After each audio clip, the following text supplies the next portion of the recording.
Guys চলে এলাম আবার খেলা খবর চ্যানেলে বিগ আপডেট নিয়ে। তো চলো বন্ধুরা, খুব গুরুত্বপূর্ণ আপডেট নিয়ে চলে এলাম। ফুল ভিডিওটা দেখতে থাকো, স্কিপ করবে না। স্কিপ করলে কিন্তু ভিডিওর মধ্যে অনেক কিছু মিস করবে।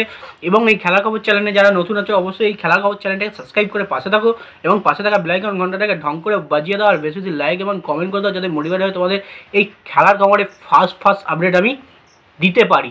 তো চলো বন্ধুরা, খুব গুরুত্বপূর্ণ আপডেট নিয়ে তোমাদের সামনে হাজির হয়েছি আমি। চলো ফার্স্ট থেকে আপডেটটা বলা শুরু করে দিই। তো প্রথম যে আপডেটটা আছে সেটা হচ্ছে মোহনবাগান শিবিরে নতুন হেড কোচ, মানে নতুন যে হেড কোচের নাম রিভিলের ডেট কিন্তু চলে এলো আমাদের কাছে। তো জানিয়ে দিল নতুন হেড কোচের নাম রিভিল কবে হবে। তো তোমরা নিশ্চয়ই জানো 11ই জুন কাতারের সঙ্গে ইন্ডিয়ার ম্যাচ আছে। এই কাতার ইন্ডিয়ার ম্যাচের পরই কিন্তু জানানো হবে মোহনবাগানের নতুন হেড কোচের নাম। তো 11ই জুন তোমরা নিশ্চয়ই জানো খেলা ইন্ডিয়া ভার্সেস কাতার। তারপরে কিন্তু 12ই জুন থেকে কিন্তু ট্রান্সফার উইন্ডো খুলে যাচ্ছে। তো সেক্ষেত্রে কিন্তু 12ই জুন যেহেতু ট্রান্সফার উইন্ডো খোলা যাচ্ছে, সেই ক্ষেত্রেই বলা হচ্ছে ইন্ডিয়া ম্যাচের পরের দিনই কিন্তু মোহনবাগানের নতুন হেড কোচের নামটা কিন্তু জানানো হবে বা রিভিল করা হবে। তো সেদিকে তোমরা পুরোপুরি কনফার্ম হয়ে যাও, সেদিনকে পুরোপুরি ওয়েট করে থাকো।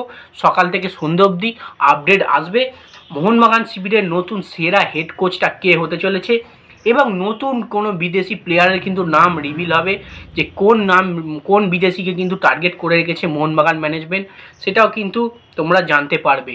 তো সেক্ষেত্রে 12ই জুন কিন্তু খুব একটা ইন্টারেস্টিং দিন।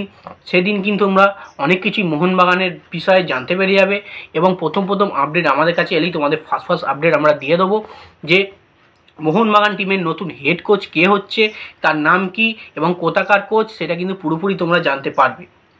তো এবার যে আপডেটটা নিয়ে কথা বলবো এটাও কিন্তু খুবই গুরুত্বপূর্ণ একটা আপডেট মোহনবাগানের ক্যাপ্টেন সুভাশিস বোসকে নিয়ে। তো মোহনবাগানের ক্যাপ্টেন সুভাশিস বোস কিন্তু বাদ পড়তে চলেছে, মানে ক্যাপ্টেন থেকে বাদ পড়লো বলা হচ্ছে। তো বেসিক্যালি তোমরা ক্যাপ্টেন থেকে বাদ পড়লা হলো বললেই তোমরা অবাক হবে যে সুভাশিস বোস ক্যাপ্টেনশিপ থেকে বাদ পড়লো। তো বন্ধুরা, ফার্স্টেই তোমাদের বলে দিই, সুভাশিস বোস কিন্তু ক্যাপ্টেনশিপ থেকে বাদ পড়লো কি ডুরান্ড কাপ থেকে। তো ডুরান্ড কাপে তোমরা নিশ্চয়ই জানো জুনিয়র দলের জুনিয়র প্লেয়ার আছে, সেখানে জুনিয়র প্লেয়ারই একটা ক্যাপ্টেনশিপ করবে, ক্যাপ্টেন হবে নতুন। তো সেক্ষেত্রে সেখানে সুভাশিস বোসের কোনো রোল নেই, সে সিনিয়র প্লেয়ার, সিনিয়র দলের ক্যাপ্টেন, সেখানে সেরকম সিনিয়র প্লেয়ার খেলবে না। ডুরান্ড কাপে প্রায় মোহনবাগান ম্যানেজমেন্ট পুরোপুরি জুনিয়র প্লেয়ার দিয়ে খেলাবে এবং জুনিয়রের মধ্যে খুব সম্ভবত অভিষেক সূর্যবংশী ক্যাপ্টেন হতে পারে। তো সেক্ষেত্রে সুভাশিস বোস কিন্তু এরম ডুরান্ড কাপের থেকে ক্যাপ্টেনশিপ বাদ হলো, মোহনবাগানের নতুন ক্যাপ্টেন পাচ্ছে, এটাই কিন্তু বিশেষ করে বলা হচ্ছে যে সুভাশিস বোস ক্যাপ্টেন থেকে বাদ পড়লো। তোমরা চিন্তা করো না, জুনিয়র টিম থেকে বাদ পড়লো কিন্তু সিনিয়র টিমের ক্যাপ্টেন সুভাশিস বোসই থাকবে, অল টাইম ক্যাপ্টেন, একদম মানে সবথেকে ভালো ক্যাপ্টেন যাকে বলা হয় সুভাশিস বোস। এবারে আইএসএলের সেরা ক্যাপ্টেন উপাধিটা সে কিন্তু পেয়েছে এবং সেটা বলাই বাহুল্য যে সুভাশিসের দিক থেকে কোনো রকম ত্রুটি হয়নি। তো এবার একটা প্লেয়ার নিয়ে আপডেট দেবো। মোহনবাগান ম্যানেজমেন্ট কিন্তু এই প্লেয়ারটাকে টার্গেট করতে চলেছে ইন্ডিয়ান। তো নাম হচ্ছে ইডমুন্ড লাইলেন্ডিকা। তো ইডমুন্ড লাইলেন্ডিকা এ কিন্তু বর্তমানে ইন্টারকাশির হয়ে খেলছে।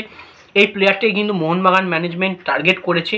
একটা মোহনবাগানের হয়ে কিন্তু দুর্দান্ত সাইনিং হবে যদি এই মোহনবাগান দলে যোগদান করে। এবং ইদানিং কিছুদিন আগেই ইন্ডিয়া ভার্সেস কুয়েত ম্যাচে এই ইডমুন্ড লাইলেন্ডিকা অসাধারণ পারফরমেন্স দিয়েছে, তাকে এক্সট্রা টাইমের মাথায় নামানো হয়েছিল।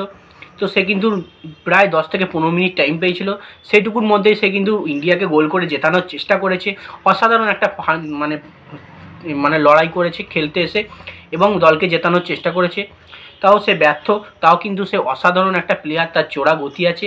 এই প্লেয়ারটা যদি মোহনবাগান ম্যানেজমেন্ট টার্গেট করে যদি কনফার্ম করে নিতে পারে তাদের দলে, অসাধারণ একটা সাইনিং হবে আমি বলবো। তো ইডমুন্ড লাইলেন্ডিকা একটা ভালো পারফরমেন্স দিয়েছে, ইন্টারকাশির হয়ে প্রচুর কিন্তু গোল করেছে এবং এখন নতুন ইন্ডিয়া টিমে চান্স পেয়েছে এবং সে ইন্ডিয়ান প্লেয়ার। তার সঙ্গে তাকে কিন্তু যদি মোহনবাগান ম্যানেজমেন্ট যে টার্গেটটা করছে বলা হচ্ছে তাকে যদি নেওয়া হয় খুব ভালো সাইনিং হবে। তো অবশ্যই হ্যাঁ বন্ধুরা, এই প্লেয়ারটাকে যদি মোহনবাগান ম্যানেজমেন্ট টার্গেট করে সাইনিং করিয়ে নেয় অবশ্যই মোহনবাগানের জন্য খারাপ সাইনিং হবে না, ভালো সাইনিং হবে। যেহেতু মোহনবাগান টিমে এখন প্রচুর পরিমাণে প্লেয়ার্সের দরকার, তো সেক্ষেত্রে এক্সট্রা প্লেয়ার বাড়ানো উচিত। কার কখন চোট লাগে, কার কখন কাকে বসে থাকতে হয় লাল কার্ডের জন্য, তখন কিন্তু প্রচুর পরিমাণে প্লেয়ারের দরকার পড়বে। তো সেক্ষেত্রে ইডমুন্ড লাইলেন্ডিকা একে কিন্তু সাইনিং করলে কিন্তু মোহনবাগান ম্যানেজমেন্টের জন্যই ভালো খবর হবে। তো যাই হোক বন্ধুরা, ভিডিওটা আজ এইটুকুই। ভিডিওটা ভালো লেগে থাকলে লাইক কমেন্ট শেয়ার সাবস্ক্রাইব করে পাশে থাকো, তাতেই 2000 সাবস্ক্রাইব করে দাও। তো চলো বন্ধুরা, বাই, নেক্সট ভিডিও দেখা হচ্ছে, টাটা।